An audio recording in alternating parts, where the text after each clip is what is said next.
Yo, monkeys, it's me, DDP Diamond Dallas Page. And you, monkey, you're listening to the Potsy and Tino show. And that's not a bad thing, monkey. That's a good thing. Bang!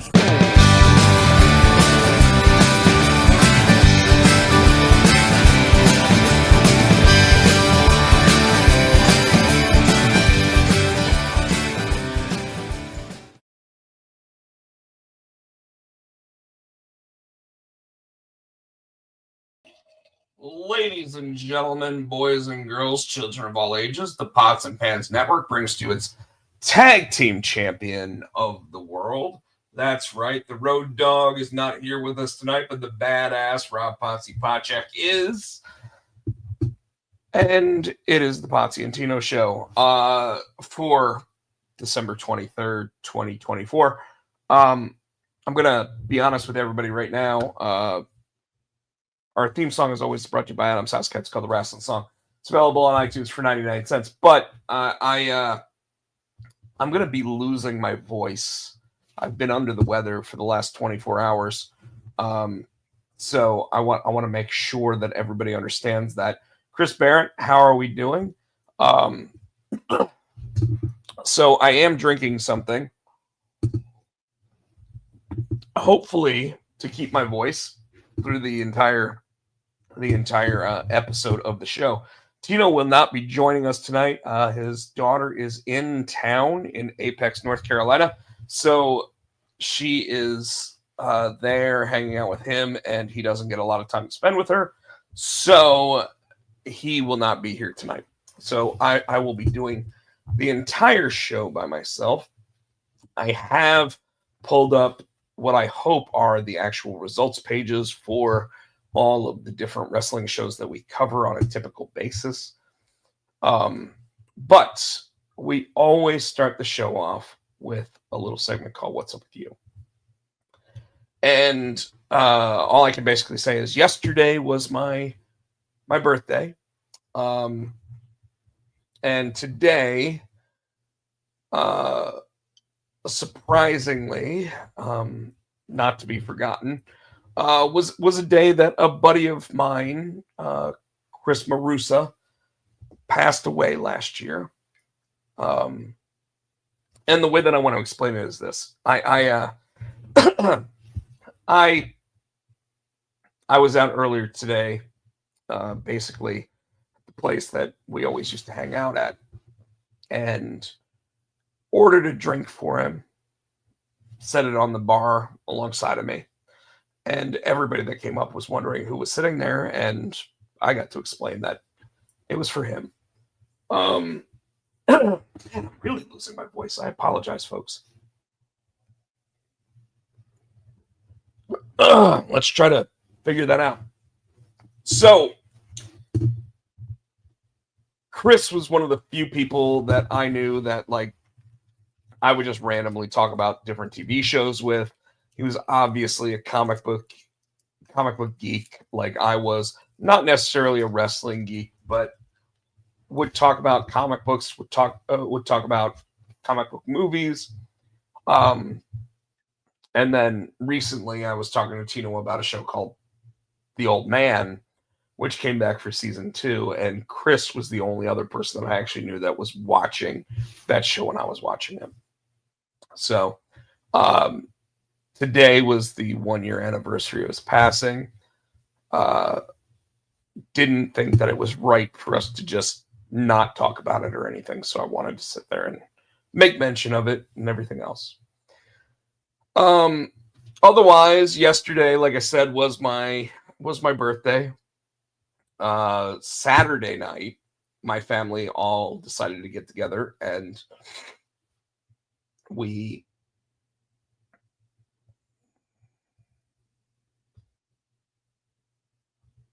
thanks, Chris. I agree. I think that there are certain people that you celebrate in different ways, and with my friend Chris being somebody that we would go drink with, it was important to sit there and pour one in for the homie, not necessarily pour one out. So Um, my birthday, my family decided to go to my favorite steakhouse, called the Peddler, which recently I found out that there's actually three restaurants, not just one.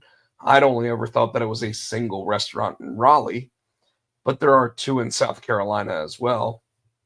And once again, I got my favorite prime rib dinner. So anybody looking for one of the best prime ribs that they'll ever get, come to Raleigh. That's where I would recommend it. Um, damn, my voice. Like I had a full voice just 10 minutes ago, so I don't know what's going on. Uh, Otherwise, the other things going on with me, I know that Tino, like I said, is hanging out with family tonight. He's got Haley back in town for Christmas, so they're spending that together. And I just got off the horn with him, and he said that they are not. He's not going to be here. Not the wine steak. No, prime rib. Prime rib. So you're talking the Chateaubriand. No, prime rib at. So if you look at my Facebook page, you'll see a picture of this prime rib, and it's in a bowl of au jus. So normally when you order prime rib, they give you like this little colander or something of au jus, and the peddler knows better.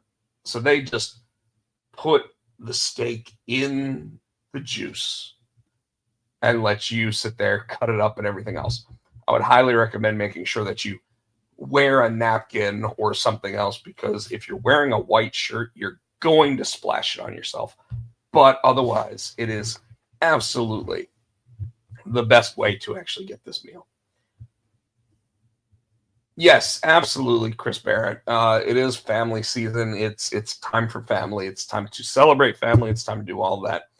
So, of course, and in fact, I'm going to be honest with you guys. I don't know how long I'll be on tonight, just because I don't have a great voice right now. I already know that it's coming and going as we talk. I've got a lozenge in here right now. Um, but at the same time, I did want to sit there and be here with you, talk about the holidays, talk about what's going on, do all that. Uh, the last thing in terms of what's up with me, just so everybody knows, I did finish what I think is the script for and the dialogue for Died Hard #3. And last week, of course, we discussed the next book after that, which right now looks like it's going to be Dread Mutt. So I've been working on both of those. Probably going to start doing some artwork for my Dread Mutt cover. At the same time, also have some pages to color for Immortal #2. So with that, I think it's time to really move on, because without Tino here, there's not a lot to talk about when it comes to what's up with me. So I am hoping that beginning of next year we will have some really cool announcements to make. And there might be one comic book related for me, because I've been talking to Keen Spot about my position with the company and everything else. So maybe in the early bits of 2025, we hear something about that. So keep that in mind, because that'd be pretty awesome. One of the things I am doing for Died Hard #3, I am giving co-editor credit to my cohort, Jay Hammond, the artist on it, because all 3 issues, I basically sent him the script and the dialogue for them and said, is there anything you'd add? Now, I don't even remember if there were any lines that he wanted to add to it, but I kind of felt like that was asking him to edit the book. So I decided that on top of co-owning the property with him, that I would give him credit for co-editing. So with issue 3, he's going to be listed as co-editor on the book, and I know that in his wanting to be a bigger creator in comics, that's something that he was actually interested in doing. So the fact that we're actually doing that, I thought was pretty cool, and sent that over to him today when he said, "What are the credits that are going into the book?" And I said, "I hope you noticed that I gave you co-editor credit on it." Um,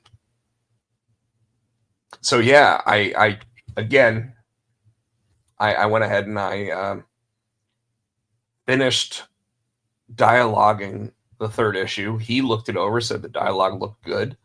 There were some spots where I was really hoping that I could punch it up, and maybe tomorrow I'll take a look at it and see if there are spots where I can do that.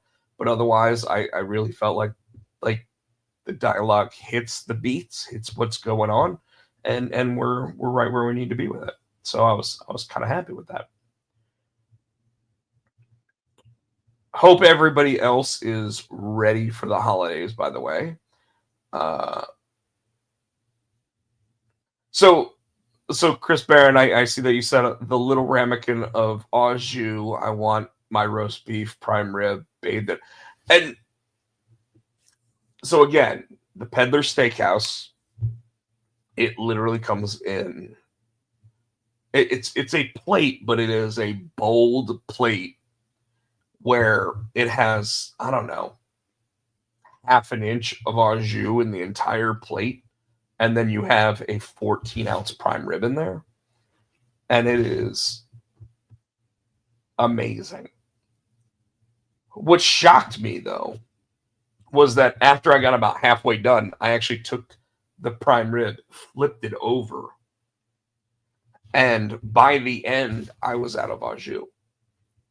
And I think it's because when I flipped it over, it sucked it up into the other half of the steak. So, but you're right. If you're eating a French dip, you're eating a prime rib, you're eating anything that has au jus, the fact that there is almost never enough is crazy to me. So I'm with you on that one, Chris Barrett. By the way, if you're in the audience, you want to say hi, please do. It's happy holidays to everybody. Hope everybody's having a wonderful one. Hope Tino and his family are having a great one while he's not here on the show tonight. But I think at this point, we're 15 minutes into the show, and I'm just going to jump right into pro wrestling. So I will actually start with this, which is what I'm watching on TV. I don't know about anybody else. Right now, I am literally watching a bunch of Christmas movies, but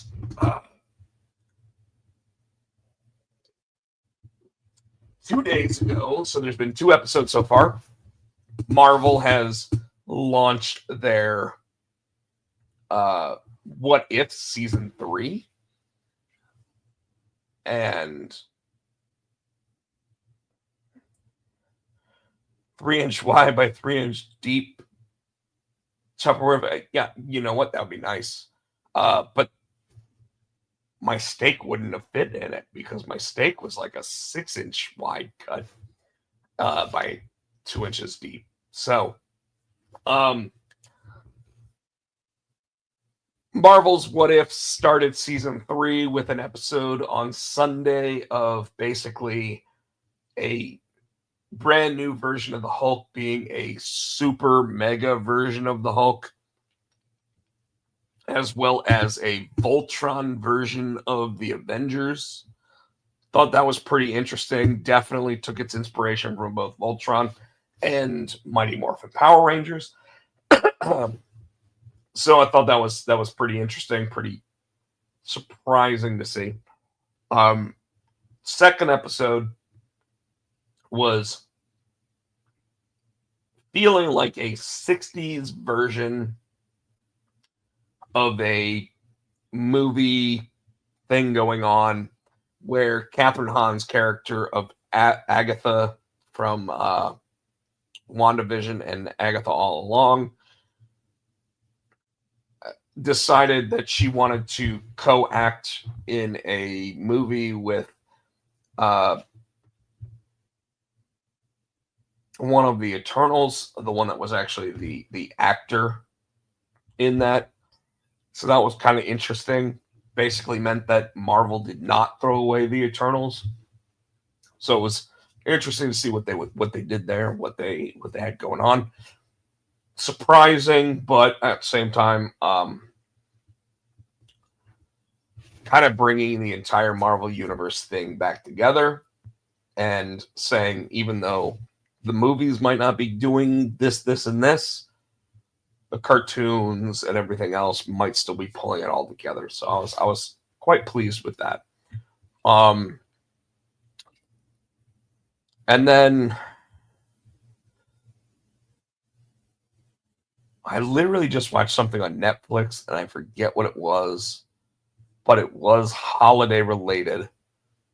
Oh, I watched Carry On by Netflix, which was Jason Bateman and Taron Egerton. Taron Egerton plays a TSA agent. Jason Bateman plays a terrorist of sorts. Claimed he wasn't a terrorist, but he obviously was doing terrorist things. Wanted to get a bomb on a plane. And I was pleasantly surprised with how good the film was. At the same time, I was also pleasantly surprised with how fast paced the whole movie felt. It just felt like it just was always a heartbeat away from being over, and yet in a good way. And I was quite pleased with that. And it started with Christmas music, ended with Christmas music. It definitely took place on Christmas Eve, so it gave me Die Hard vibes. Specifically, it gave me Die Hard 2 vibes because they all took place in one of the airports. So it really gave me Die Hard 2 vibes, but it definitely felt like an actual Christmas movie. So if you get a chance to watch it, it's one of the few Christmas-y movies that's come out this year so far that have been pretty good. And then yesterday on my birthday, my friend Tessa took me to see Mufasa, which obviously is a prequel to The Lion King. But the way that they do it is it's got framing where the very beginning of it is Simba's daughter, Kiana, I believe, basically getting a story from Rafiki. And then at the end of the movie, it's also Simba comes back when she's worried that he's not going to come back. And then the interior part of the film is all about Mufasa and Scar. And I won't exactly explain how that all works, but it really felt like it was more like Scar's story than it was Mufasa's story. So with that said, kind of where that movie was. But I would say that it was solid. The thing I did not like about it, I thought the music itself was very basic. I felt like every time they tried to go into a song, it was not very good. And I would tell Disney at this point, sometimes just making the movie's great, but you don't have to do a musical to sit there and do it. Obviously, they're trying to hit the same themes that they did all the way through Disney's history, but you don't have to make some of these films actually fit. And that's just my feelings on that. So, all right, everybody, I have gone through basically everything that I did this week. If you want to sit there and post what you did this week in the comments, I will take them into consideration, probably read them off as I go through some of the other stuff. But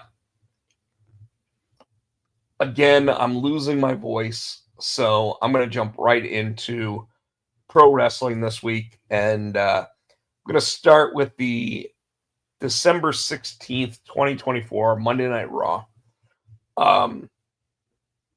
which basically, I'm looking at it.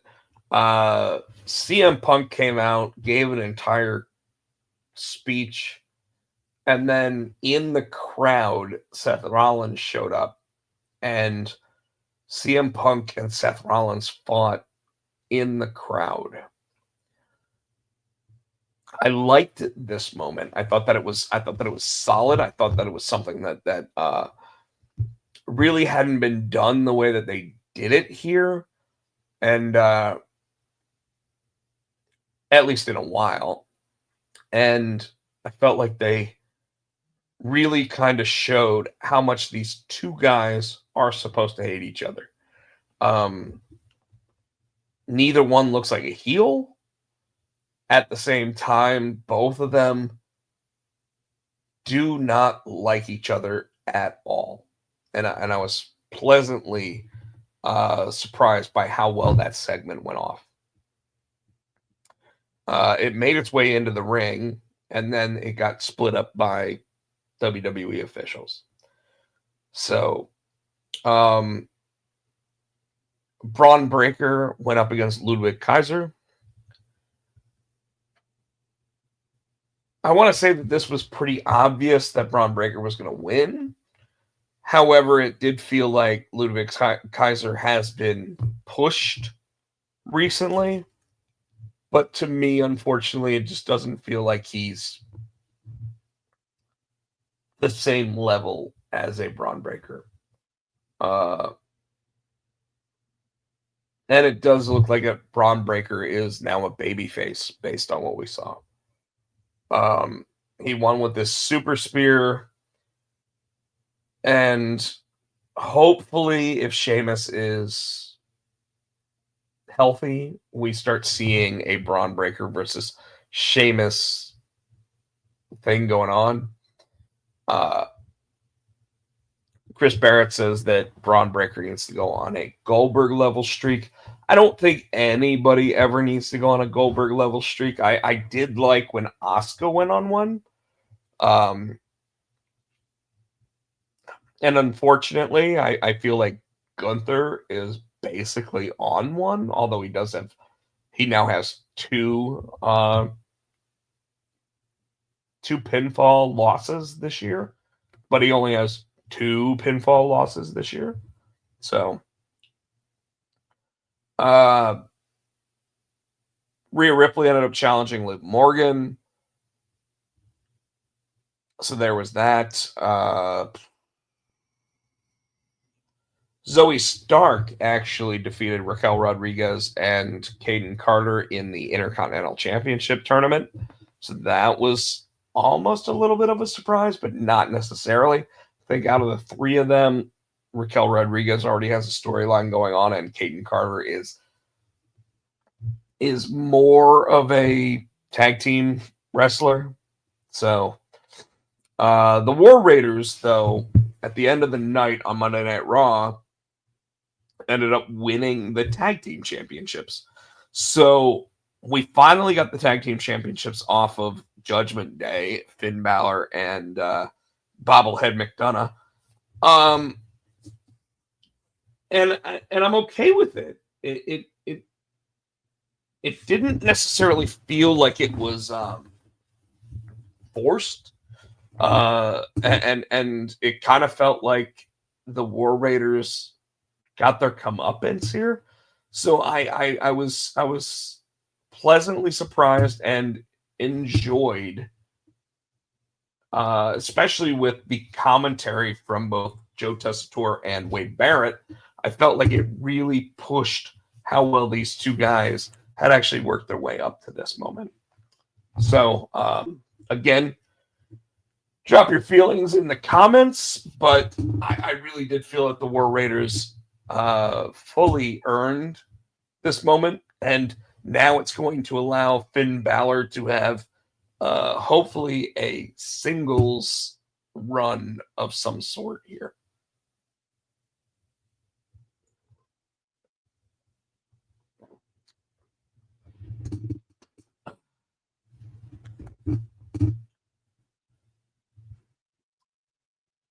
Who's gonna beat the War Raiders? Is that what you're asking?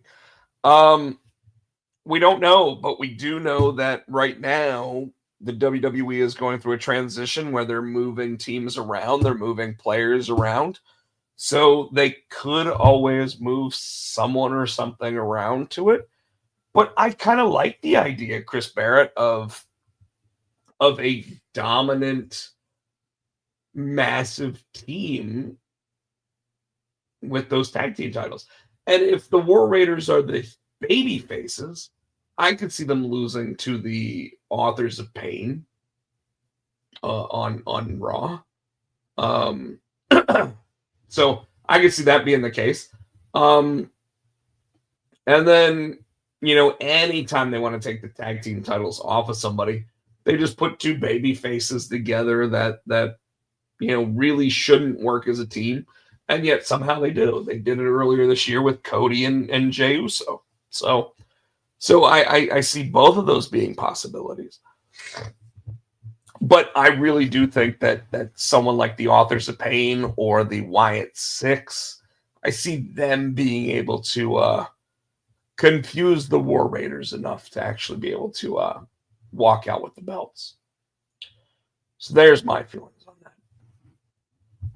And that was the end of Raw, by the way. It was only a 2-hour Raw, so that's what we got there.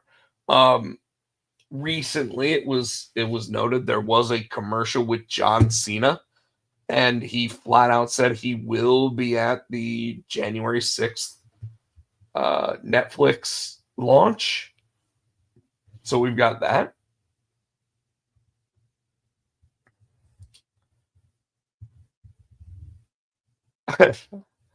All right, Chris Barrett. Now you're just joking with me. Are they going to bring back Prime APA to beat them? I don't think so, and I'll flat out say why. It's because JBL has other things going on in pro wrestling right now. He keeps showing up in everywhere except WWE. So he also hasn't shown up in AEW, but he has shown up almost everywhere else. And Ron Simmons, I think, is finally actually retired. So, all right, let's move on to the next show. I'm looking for it. I had it pulled up. NXT results. Boom, here we go. Let's see what we got.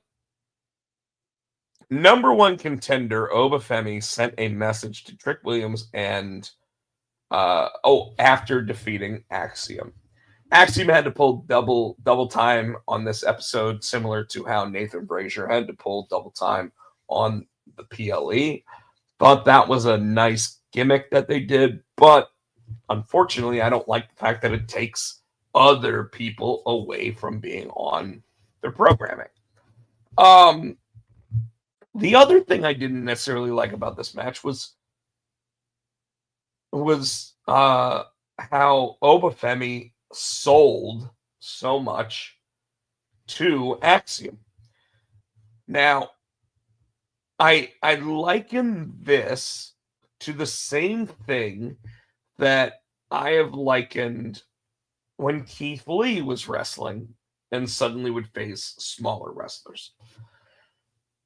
There are certain ones that you understand are just going to be faster, move around, blah, blah, blah, do all that. But it seemed like Obafemi sold way too much for his opponent here. However, by the end of the match, the little guy, Axiom, was fully taped up for his match later in the night.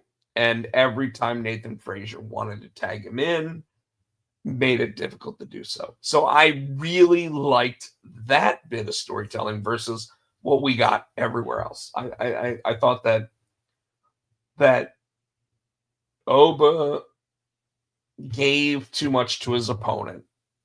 And I don't know if that was the producer or that was Oba's own idea, but I felt like he should have been more dominant in his match. And then Axiom selling the injuries throughout the rest was actually very helpful to Oba Femi's character and everything else. So I liked the second part, didn't necessarily like the first part.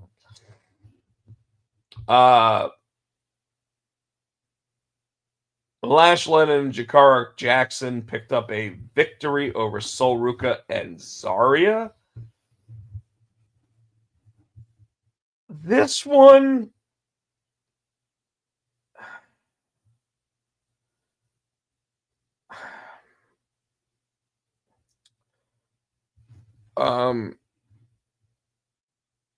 Lash Legend, they try to push as this big character and everything else. Zarya is almost the same size as her. Zarya is a much cleaner pro wrestler than Lash Legend. And this match showed that. I don't know how you guys felt about it, but that's kind of how I felt about it. And I was a little disappointed. I'm also a little disappointed that they're really trying to push this Lash Legend and Jakara Jackson tag team as much as they are. Now, granted, the fact that Sol Ruka and Zarya are not a team generally allows me to get past some of it, because the actual tag team should be the two people coming together for one night only kind of thing. And that's kind of how I felt about it. Jada Parker defeats Ren Sinclair. Ren Sinclair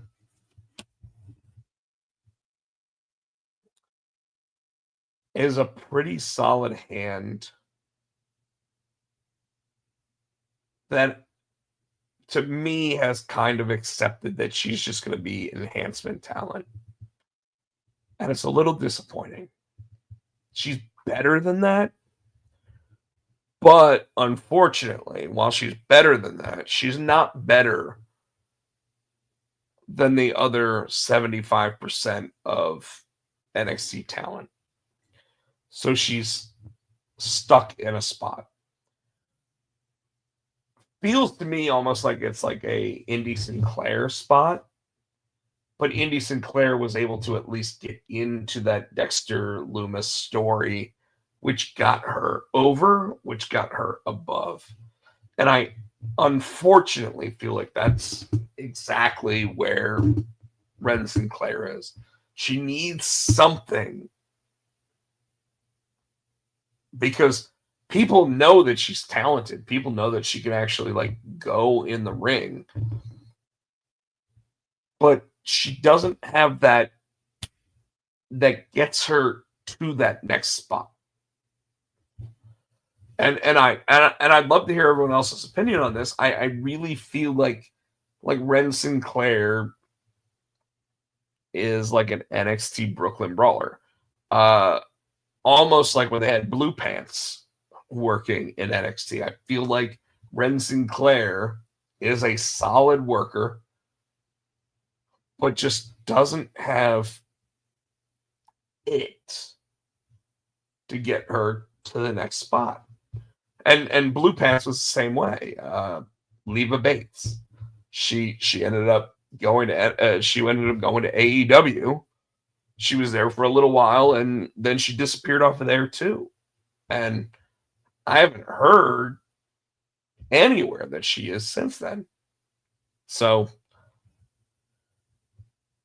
I would think that Ren will be a solid placement hand on NXT, but I wouldn't even expect her to get wins over the next level of characters as they make their introductions.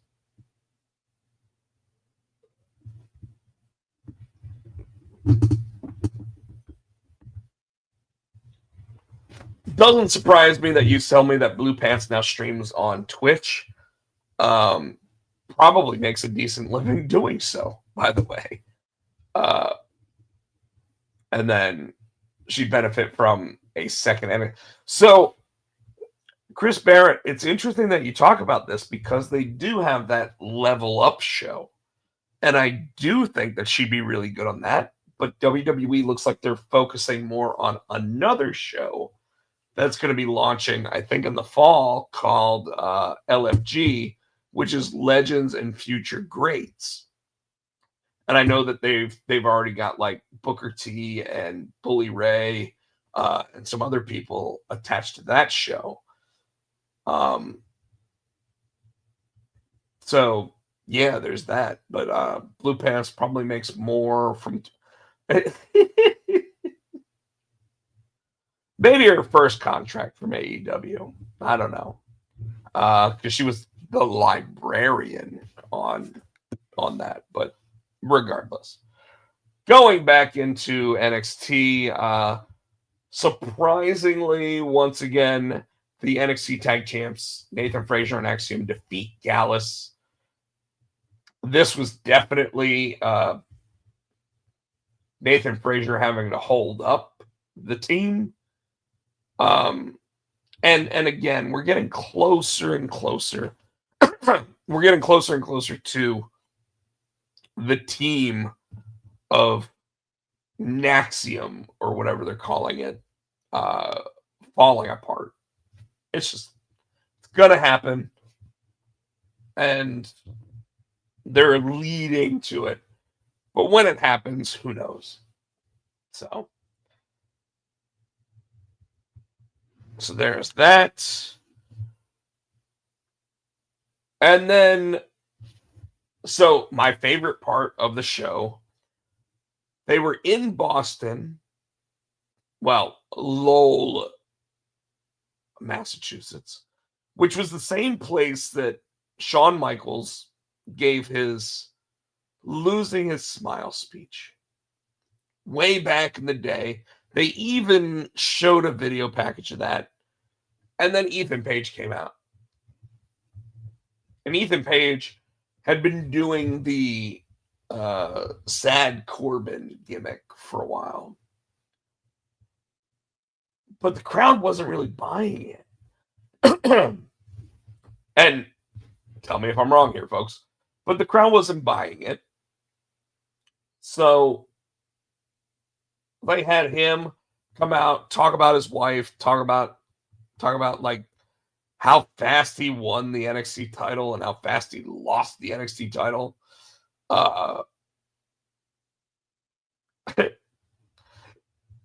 Chris Barrett, you actually made me laugh with this. Has Shawn ever found his smile? Yes, he did. He found it when he got married and had his daughter. But, God, I'm losing my voice, guys. This is killing me.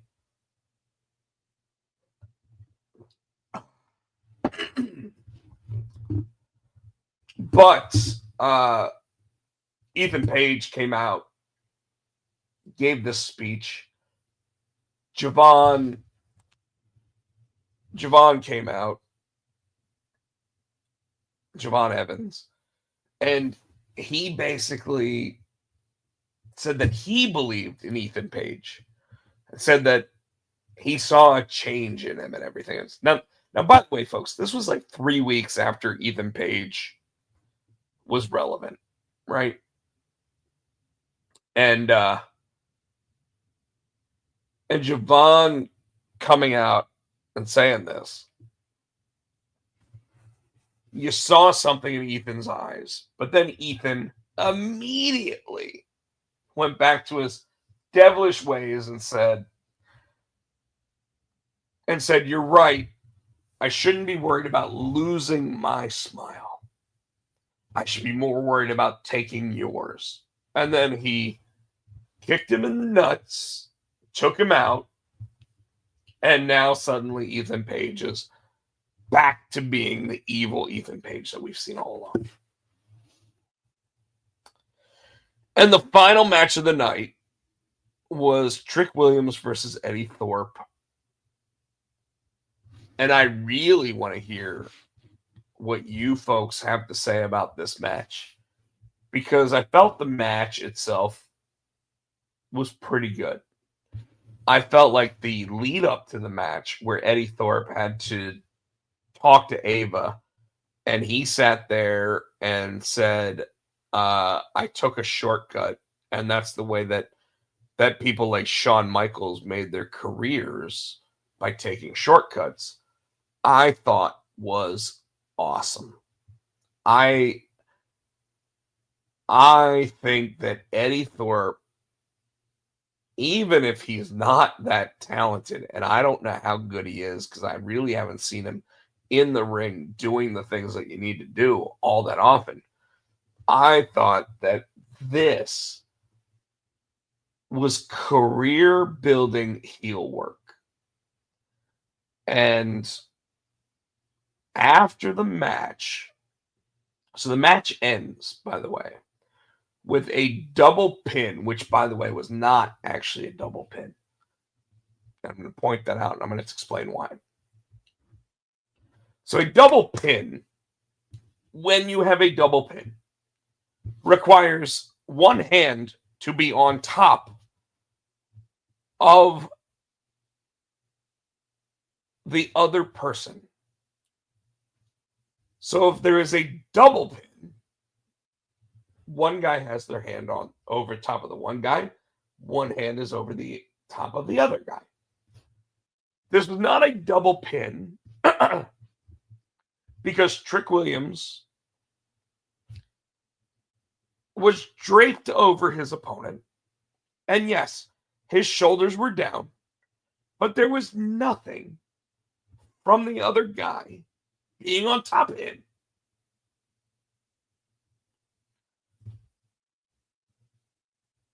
So there is no way that this was a double pin. Now, there is a way that it was not a pin at all, and that's that Eddie Thorpe had his foot under the rope. But there was no double pin. So no matter how anybody explains it, no matter how anybody actually discusses this, what they're going to tell us tomorrow night on NXT is incorrect. There was no double pin. Trick Williams was still completely on top of his opponent, and his opponent did not have anything on top of Trick Williams. If he had a hand on top of Trick Williams, 1, 2, 3, double pin, fine with it. Was not the case. And I'm going to hold firm to that because Trick Williams was leaned over him. And that's it. So Chris Barrett, again, they called it a double pin. They had 2 referees. But Eddie Thorpe did not have anything draped over his opponent. For a double pin, both guys need to have a hand on top of the other guy. Their shoulders can still be down, but they've got to have something over top of the other person. Trick Williams was laid out over his opponent. Eddie Thorpe conveniently just had his opponent have his shoulders down. And that's how I'm going to hold this. Interesting end to NXT, by the way.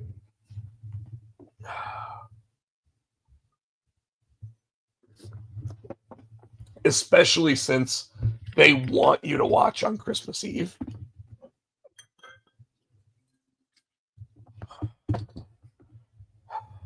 Sorry, I'm going to have to drink something that actually burns a little bit out of my throat.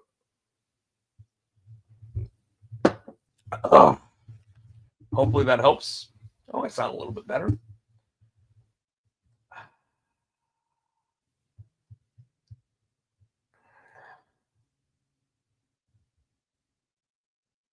No, it's not even like Roman pinned Edge and Danielson. He actually draped himself over both of them. So, um, so yeah, I still feel pretty firmly about what I said. But I'm going to move on.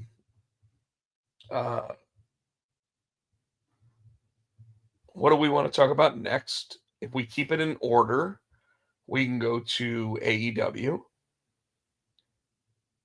So let's do that. Where is it? There we are. Dynamite and Collision. On Dynamite, we had Mercedes Moné versus Anna Jay.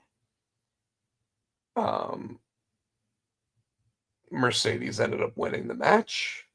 Chris Statlander looked on from backstage, watching the monitor.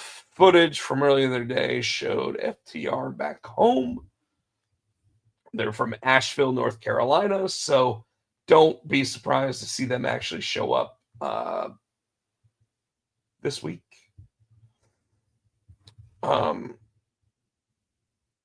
MJF said, "I'm no Scrooge, for crying out loud.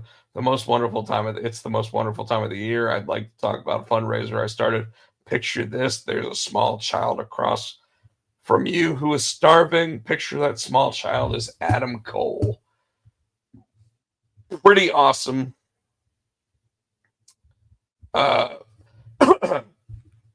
Adam Cole appeared on the screen and clobbered MJF with a super kick. MJF retreated before Cole could serve up the Panama Sunrise. Jamie Hayter has harsh words for Julia Hart.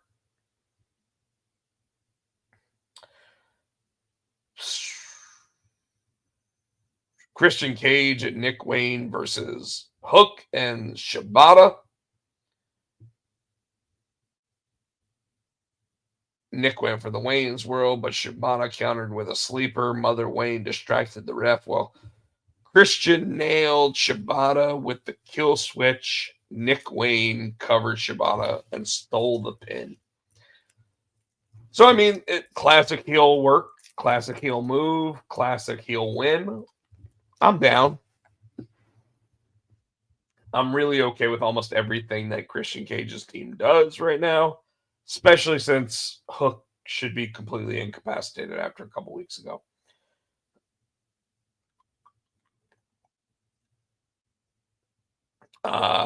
Mariah May had backstage words for Thunder Rosa. Shelton Benjamin versus Beast Mortos.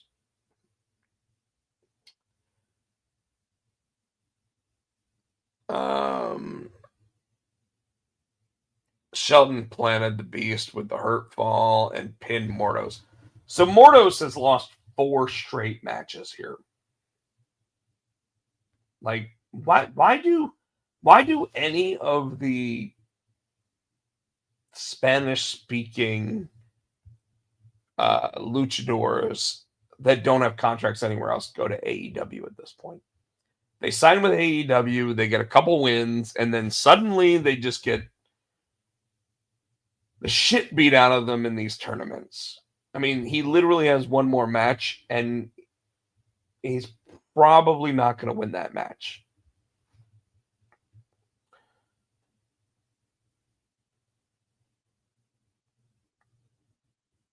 I don't know what's going on with Ricochet, but Ricochet said, "I don't know if business is off the table with the Hurt Syndicate."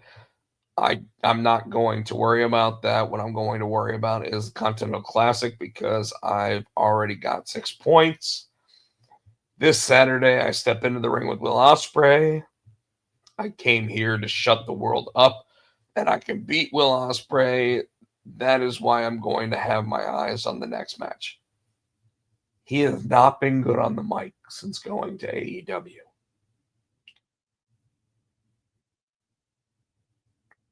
Will Ospreay and Darby Allin. Darby pinned Will Ospreay. pretty surprising.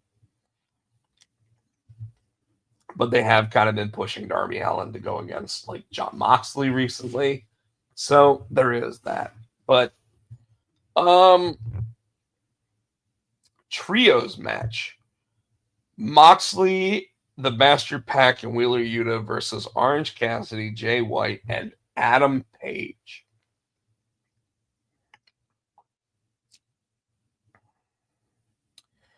Page, White, and Orange argued after the match, and that's because Moxley rolled up Orange for the win. Pretty disappointing, by the way. Like, I felt like the match had momentum, and then I felt like how it ended was kind of like lackluster. Just me. If anybody else feels that way, you can go ahead and tell me. But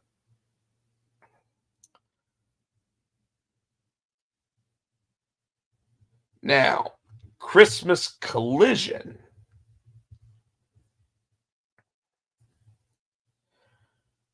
Will Ospreay versus Ricochet.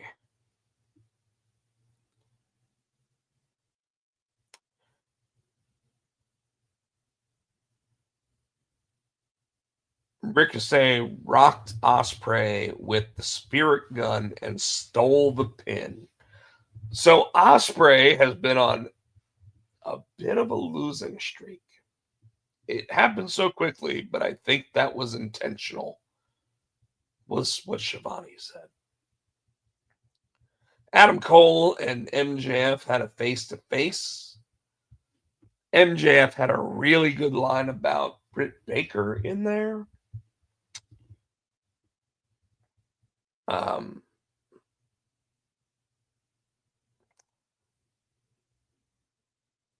Adam Cole actually said, I feel like you practiced this in front of the mirror for 2 weeks. I could talk about the fact that you've had 2 surgeries on that fake head of hair and you're only in your 20s. But I'm not going to do that. So they really went after each other on this. Do I have some regrets? Sure. But I don't know. But I do not regret turning my back on you. Okay.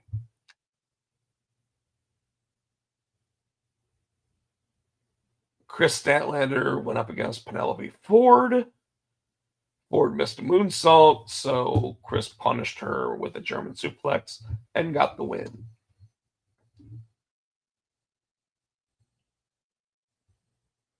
Then they had Big Boom AJ and Big Justice, but they were interrupted by the King of New York, the Ring of Honor World Champion, Chris Jericho.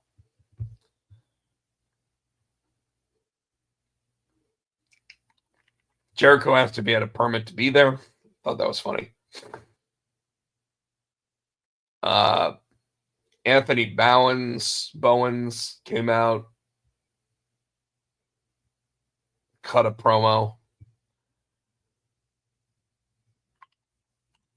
Jericho did the whole like standard heel thing of, you want me to come down there right now, and started walking down that said, not tonight. Boo. Shelton Benjamin went up against Daniel Garcia.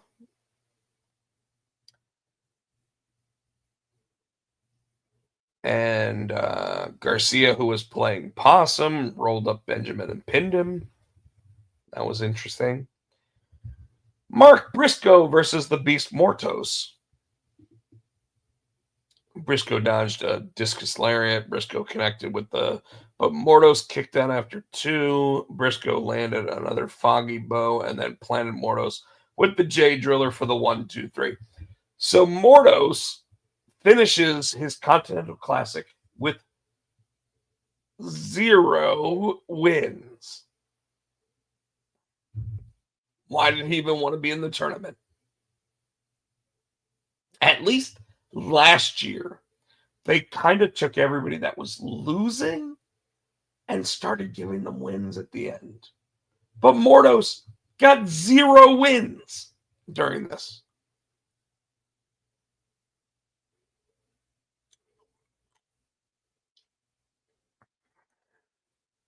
Claudio versus Darby. Claudio knocked out Darby with a pair of brass knucks and stole the pin. Yep, there we go. All right.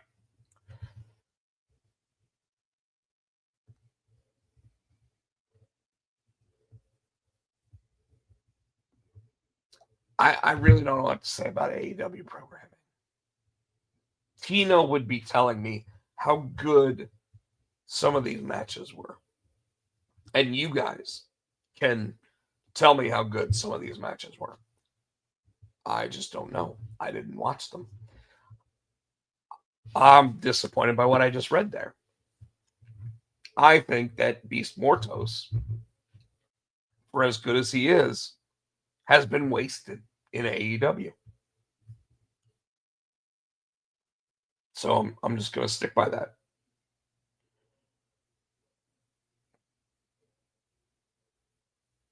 We already went through NXT. We already went through Raw. We got SmackDown to go.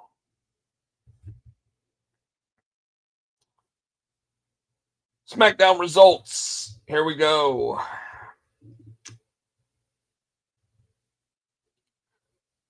New Bloodline opened the show. Ended up having some interactions with other people. Drew McIntyre showed up. That was interesting. Before Sikoa could respond, Jimmy Uso took out Drew McIntyre. I was pleased by that. The Bloodline defeated LA Knight, Andrade, and Apollo Crews after Shinsuke Nakamura emerged and gave a Kinshasa to LA Knight. Alex Shelley told Byron Saxton, after 20 years of knowing Johnny Gargano, that he wanted to take him on. Video package showed Chelsea Green winning the United States Championship. WWE aired footage of Kevin Owens attacking Cody Rhodes after Saturday night's main event. Rhodes is home resting. Kevin Owens appeared backstage and said what happened to Cody was not his fault. I love this version of KO. Go ahead. Talk about your feelings of him. But I love this version of KO.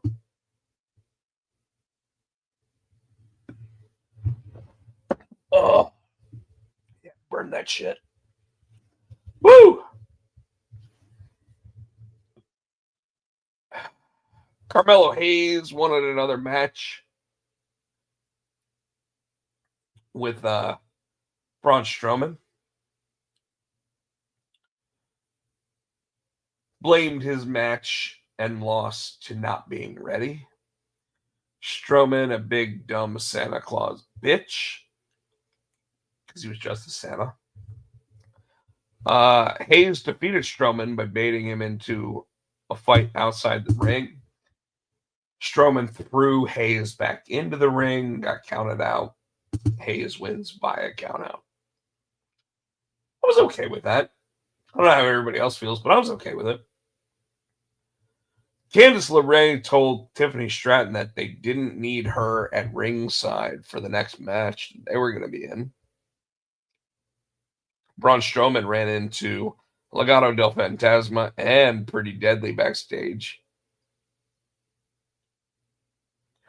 And Carmelo Hayes hit him with a steel chair because of it.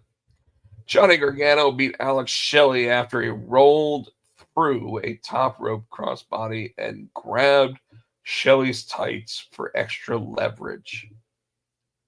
So Johnny Gargano is being a dirty ass heel now. I'm okay with that. He was in the way. That's what Tino told me last week. I'm all right with it. Final match was Bianca Belair and Naomi successfully defended the tag team titles against Nia Jax and Candice LeRae. Jax was busted open after hitting her head on the ring post. Bianca hit a 450 splash on Nia for a close 2 count. Tiffany Stratton come down with her Money in the Bank in hand. Jax grabbed the case in an attempt to use it to her advantage, but got knocked out off the ring apron. We know where this is headed. This is headed towards Tiffany Stratton is going to use that Money in the Bank against Nia Jax at some point. They've been testing the waters with her babyface turn already. So it's going to happen. We're all going to see it. We're all going to be ready for it. When it finally happens, we may even be disappointed by it because we want it to be a massive moment. In fact, the best possible moment to actually do it right now would be at WrestleMania.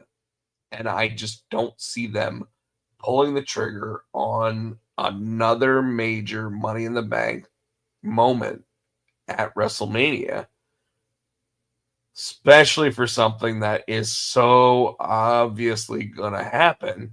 Not to mention, most people don't expect Nia Jax to be the women's world champion going into WrestleMania. So, all that said and done, I don't know. What do you guys think?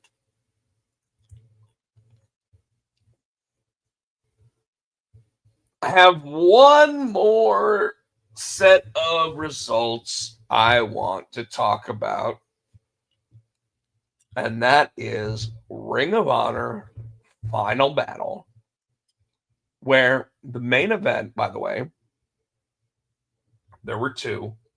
One of them was Chris Jericho versus Matt Cardona.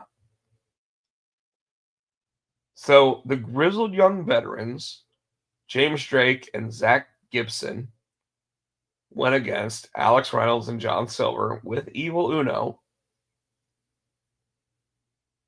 And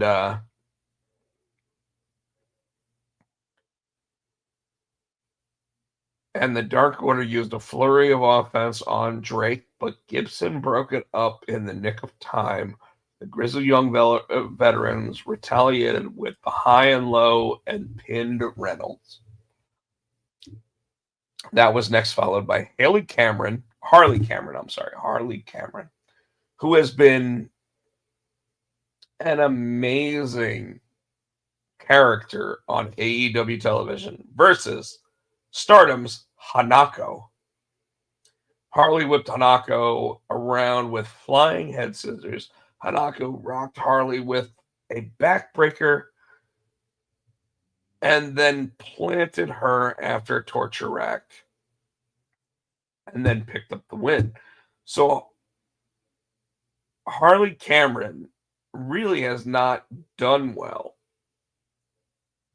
in AEW or Ring of Honor. Undisputed Kingdom's Matt Taven and Mike Bennett went up against Shane Taylor's Sean Dean and Carly Bravo.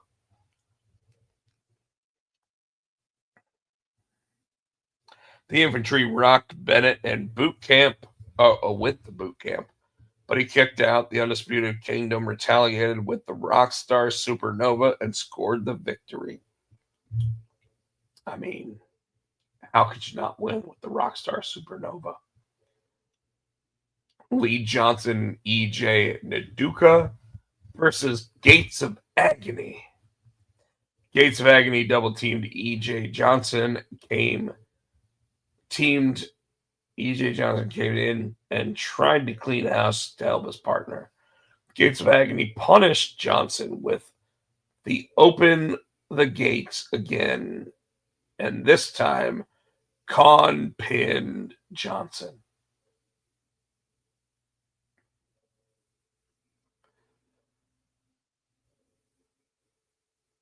NXM's Mansoor went against Atlantis Jr. Don't even know who that is. Danhausen apparently showed up. Lexi Nair was backstage to interview Ring of Honor World Champion Chris Jericho.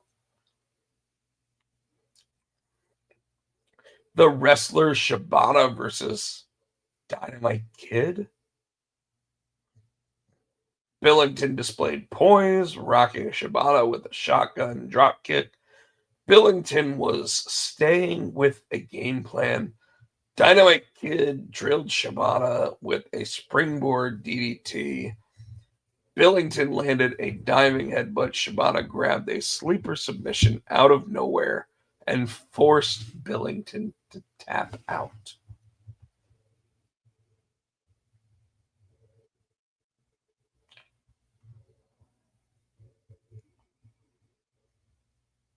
You say just less sad AEW? I just think it's sad AEW, unfortunately. But I do want to get to, let's see, QT Marshall versus Black Machismo Jay Lethal with sensational Karen Jarrett and Sanjay Dutt. Marshall countered the lethal injection with the crossroads, but Jay kicked out at the 2 count. Lethal pump kicked QT with, and then blasted QT with a cutter. QT fired back with lethal injection, but Jay kicked out. Jay smashed QT with the lethal injection for the pinfall.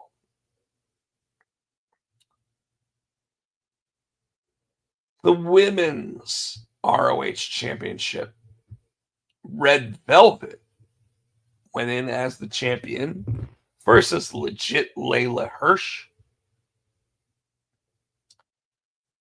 Red Velvet clobbered Layla with the wrench and stole the pin.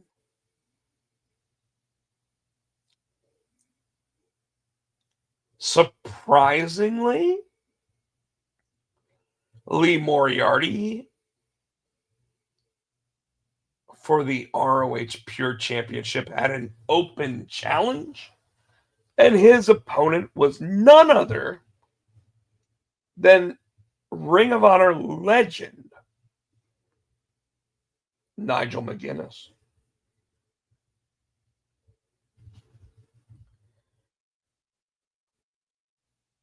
Nigel said, New York, I'm ready to go, but if we're going to do this, let's do it Ring of Honor old school under Ring of Honor pure title rules.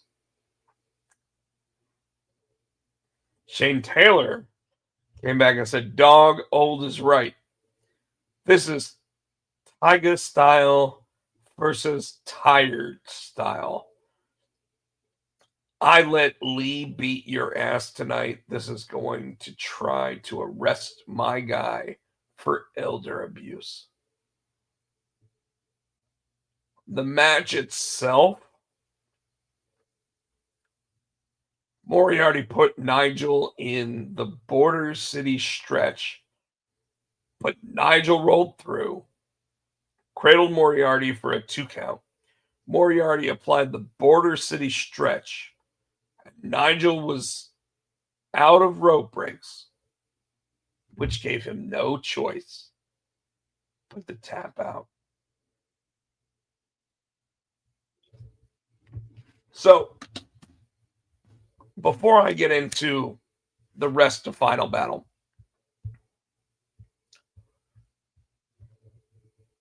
why bring Nigel McGuinness back if you're going to have him lose every match he's in?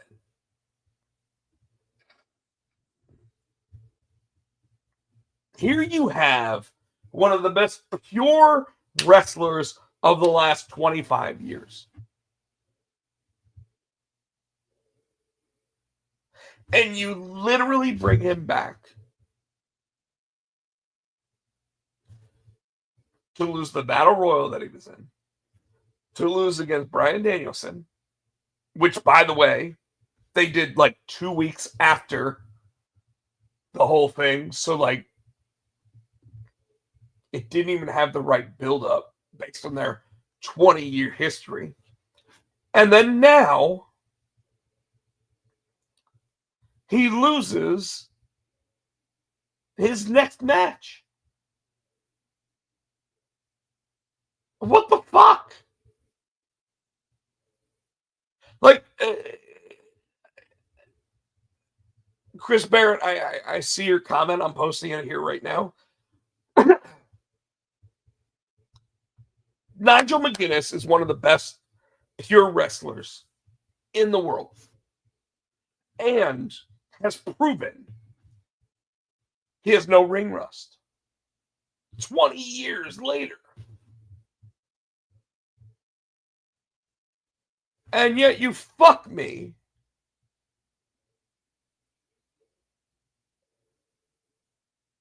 by just saying, screw it. We're going to bring him back, and he's just going to lose all the time. Like, if I was Nigel, why would I sign that contract? How much money are they giving him? I hope it's $1 million a match. Because otherwise, what the fuck? Why waste him?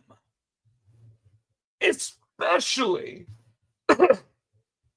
on this garbage ass fake fuck Ring of Honor pay-per-view.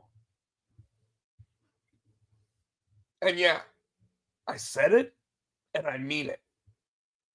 This fake fuck garbage ass Ring of Honor pay-per-view.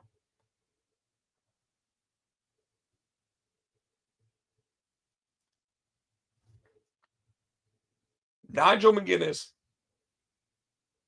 one of the greatest pure wrestlers of all time. Having him go for the pure Ring of Honor championship, having him lose because he didn't have any rope breaks left. Go fuck yourself. Go fuck yourself. Unfortunately, I need to pour more of this bourbon to burn my throat because I'm losing my voice.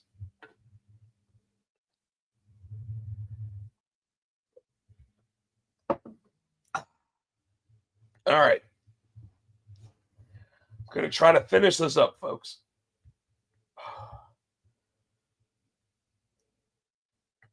The Sons of Texas and the Natural Dustin Rhodes and Sammy Guevara versus the Righteous and Vincent and Dutch. Who the fuck cares?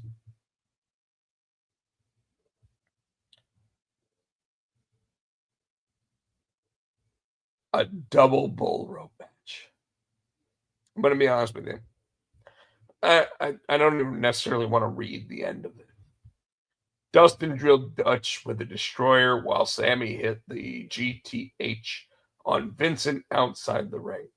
Dustin pointed to the heavens and then blasted Dutch with the cowbell. Dustin Rhodes covered Dutch for the 1, 2, 3.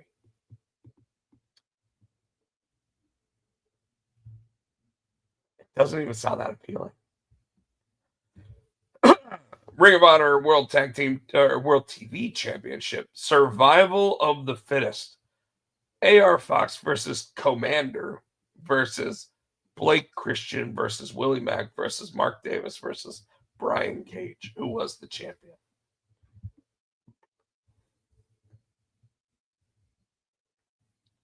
Apparently it was a long match. Commander won the match.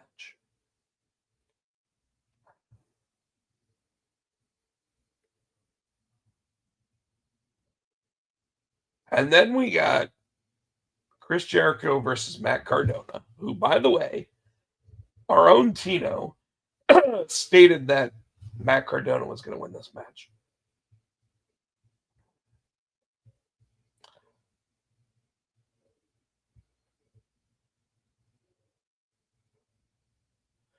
Jericho rolled over and pinned Matt Cardona to retain the championship. After the match, Brian Keith and Big Bill double-teamed Cardona. Bandito made his return, sprinting to the ring.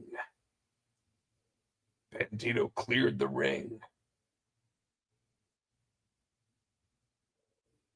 The most wanted is back, said Ian Riccaboni. And then we had our final match, the Ring of Honor Women's Championship, Athena versus Billy Starks. And Athena hit the O-face. Sorry. Athena hit the O-face to retain her title. And Ian Riccaboni, after that O-face was hit. Athena has defeated every challenger literally put in front of her. Folks, I gotta be honest. That's pretty much everything I wanted to talk about tonight. We obviously have Monday Night Raw tonight. We've got SmackDown on Friday. We've got Christmas Eve NXT. Hell, apparently we've got Christmas Day Dynamite. I hope everybody has a wonderful time with their family. I hope everybody gets everything they were hoping for as gifts.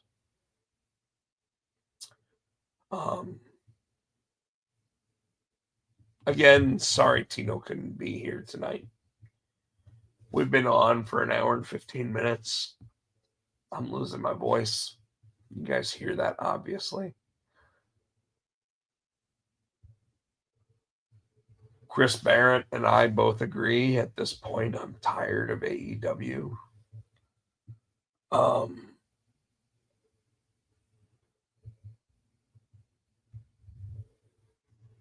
Die Hard number 1 is out in stores now.